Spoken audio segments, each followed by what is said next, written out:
Good afternoon. As you all know, last summer I signed a law that will cut nearly $1 trillion of spending over the next 10 years. Part of that law also required Congress to reduce the deficit by an additional $1.2 trillion by the end of this year. In September, I sent them a detailed plan that would have gone above and beyond that goal. It's a plan that would reduce the deficit by an additional $3 trillion by cutting spending, slowing the growth in Medicare and Medicaid, and asking the wealthiest Americans to pay their fair share. In addition to my plan, there were a number of other bipartisan plans for them to consider from both Democrats and Republicans, all of which promoted a balanced approach. This kind of balanced approach to reducing our deficit, an approach where everybody gives a little bit and everyone does their fair share, is supported by an overwhelming majority of Americans, Democrats, Independents, and Republicans. It's supported by experts and economists from all across the political spectrum. And to their credit, many Democrats in Congress were willing to put politics aside and commit to reasonable adjustments that would have reduced the cost of Medicare as long as they were part of a balanced approach. But despite the broad agreement that exists for such an approach, there are still too many Republicans in Congress who have refused to listen to the voices of reason and compromise that are coming from outside of Washington.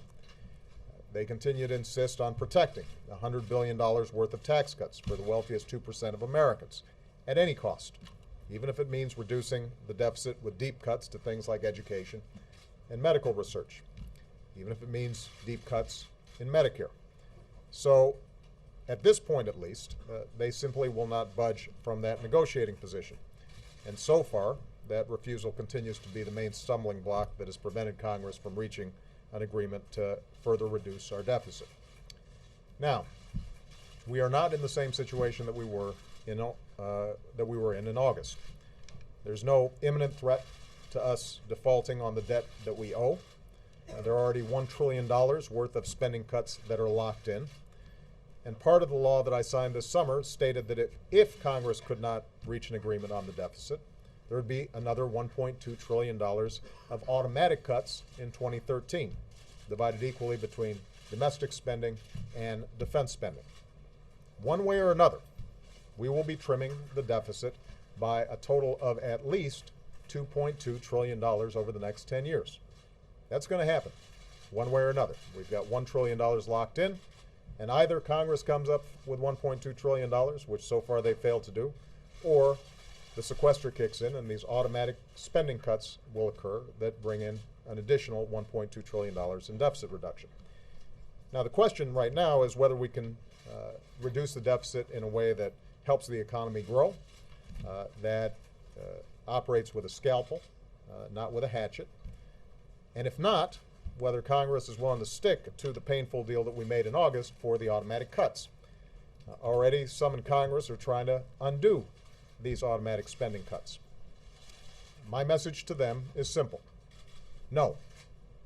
I will veto any effort to get rid of those automatic spending cuts to domestic and defense spending. There will be no easy off-ramps on this one. We need to keep the pressure up to compromise, not turn off the pressure. The only way these spending cuts will not take place is if Congress gets back to work and agrees on a balanced plan to reduce the deficit by at least $1.2 trillion. That's exactly what they need to do. That's the job they promised to do. And they've still got a year to figure it out. Although Congress has not come to an agreement yet, nothing prevents them from coming up with an agreement in the days ahead. They can still come together around a balanced plan. I believe Democrats are prepared to do so. My expectation is that there will be some Republicans who are still interested in preventing the automatic cuts from taking place. And as I have from the beginning, I stand ready and willing to work with anybody that's ready to engage in that effort to create a balanced plan for deficit reduction. Now, in the meantime, we've got a lot of work left to do this year.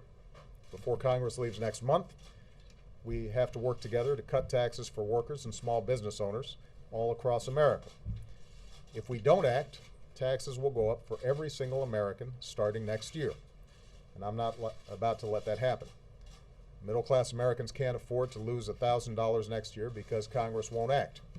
And I can only hope that members of Congress who've been fighting so hard to protect tax breaks for the wealthy will fight just as hard to protect tax breaks for small business owners and middle-class families.